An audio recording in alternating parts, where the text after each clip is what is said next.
Hey everyone, I hope this finds you well. So as of this video, the Bucks are down 3-0 against the Heat in the Eastern Conference semifinals. Most people know that the Bucks are the #1 seed in the East, and this video is going to focus on really Giannis and Khris and Middleton. I got 3 clips of some problematic areas, questions, and then want to end on a positive note. I also have a bunch of breakdowns and other thoughts of clips that didn't really make the cut per se on my Twitter. So if you go follow me at Legendary, that'd be great. So we're gonna go through the clips and break them down. First one, goes back to the Bucks offense. This is all gonna be on the Bucks offense, by the way, because I think it's going on the Heat offense and what the Bucks are doing defensively is that's pretty well known. But also, I've also been focusing a lot of my time on the Bucks offense. So this first possession, it ends in a offensive rebound layup for Giannis. But one thing that is important to note is the Bucks overall in the series, they're doing things more, and it's really not less matchup hunting and more in just whatever shot the flow of their 5-out system provides, which is great, in the regular season, but having some issues in the playoffs. So what are some of the things we're talking about?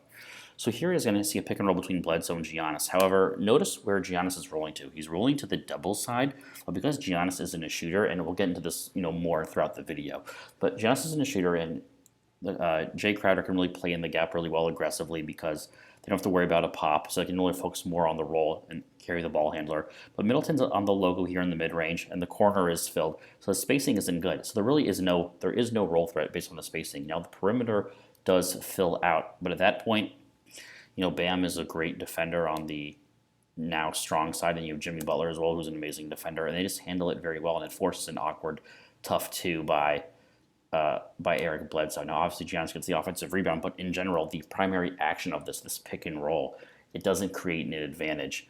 I think the Bucks are having a more difficult time in the flow of their offense because they're not focusing less on players per se, and there's some select calls. But overall, it is what can we get in the 5-out system? Some shots we'll take, some shots we won't. I posted a video, a compilation of some rush shots, early transition threes, things that the Bucks they can limit now. This is do or die, and they're down 3-0 now, so they really have to limit. One thing that's been concerning, so Khris Middleton's been shooting 35% on three, but I have seen some issues of him creating and him making some decisions off the dribble. So here, it looks a little innocent, but notice when he pulls up with the shot. So I'm going to let this go for a couple more seconds. So right about now, notice this. It's a 1-on-3. The strong side corner was actually vacated. It seems like the Heat actually knew he was going to go take this shot. Middleton's had an up and down series based on volume. Now he is shooting 35%, which is average. It's league average, or a little bit above league average. But he can do better. But off the dribble, just having this tunnel vision, especially when possessions are at a premium in the playoffs, is just something that's got to be avoided. It seems that's in my breakdown I did of the Bucks in the previous video. The system of the Bucks, it calls for quick shots, but also sometimes it allows, and that freedom. You have bad shots they just live with, and once again the Bucks need to limit these bad shots. They need to be more cognizant of where they are in the first clip of where the pick and roll. How can we really take advantage of this action? Because when it defaults, it kind of turns into ISO ball watching. So really having more of a well thought out plan when the primary and secondary components don't work out, so they can go to the tertiary component and end the possession strongly. So here I wanted to highlight Giannis is shooting 15% from three on the series, 1-5. It's beyond not good. It's problematic, and also once again, if you've been watching the series closely, that he's taken several early threes. I think in game 2 he was 0 for 7 from 3. And a lot of the threes he'll take, early in the shot clock, 6-7 seconds off, and it's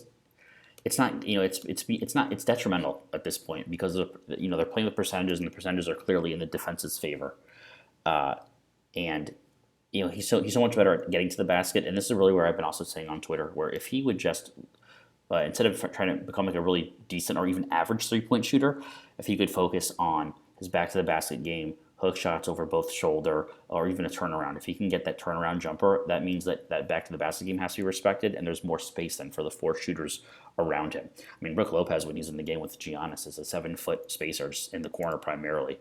But another thing I want to highlight about this possession is, look at the hammer done for Khris Middleton. Yet Giannis gets the ball because it's a tough pass. And then instead of swinging the ball where would be one-on-one with Duncan Robinson and Khris Middleton, Giannis shoots it. I just think that Giannis, sometimes I see him in the Magic. I think it was in the first 2 games of the Magic series where Giannis kind of tried to play some hero ball, and I think here's an example here where the three is there for Giannis, but who's the better shooter from three? Is it him or Khris Middleton? It's Khris Middleton, and even if Khris can't get off a clean shot, he has Duncan Robinson, who's not the strongest defender one-on-one. So things there that to be improved. I think that less hero ball, get the team more involved. Middleton, let's get him. If there's going to be a 3-point attempt between Giannis and Khris Middleton, it should go to Khris. I mean, Giannis is shooting, once again, 15% from three, and that's just, it's hurting them. And you saw it time and time again. The 6-second, 7-second off the shot clock threes, not really needed. But I wanted to end this video on a good note, and this is where I think the Heat are vulnerable, and this is where the Bucks can. I know that no one team's ever come back from 3-0, but if it's going to happen, this is, I think, one of the best ways to do it. So Giannis at the elbow has been the most potent and the most lethal for the Bucks. When on the perimeter, if he doesn't have that direct path to the basket, or he doesn't have room to spin when driving to the basket, that's when it's a hindrance to have him on the perimeter. But when he's at the elbow, when he's actually in the paint itself, that's something the Bucks really need to focus on. Is getting Giannis those elbow touches, getting him in the paint as easy as possible, and then playmaking off that. So here we have, once again, Giannis at the elbow. The Bucks are spaced out. He's attacking. He's probing. The defense commits. He sees that Brook Lopez is open in the corner. He's a good three-point shooter from the corner.